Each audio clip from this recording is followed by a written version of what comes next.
Okay, so now that you have your Revolt, you want to pick the correct jumpers here for depending on the receiver you want to use. If you're using Tyrannus, you usually want to pick inverted. If you're using anything else, it's usually normal. You're going to connect two of these pads together to choose your settings.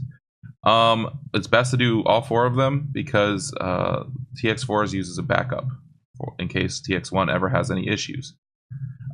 So if you're using Spectrum, some of them are 3 volts, but most of them now are 5 volts. Most other ones are 5 volts as well. So most likely you want to use 5 volt. You want to use inverted for Futaba or Tyrannus, and everything else is normal. You can look on our website to see exactly what settings you need. But the way you do this is you use some solder in your soldering iron, and you connect 2 of these pads together. The easiest way is to put solder on one.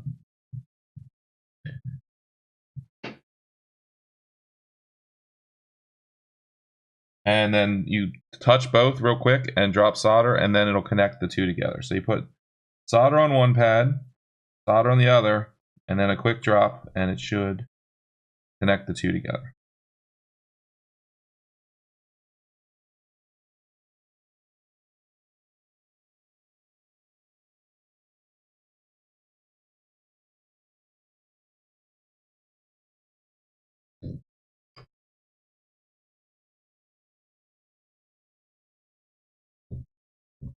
Inspect it to make sure you're only connecting 2 pads on each.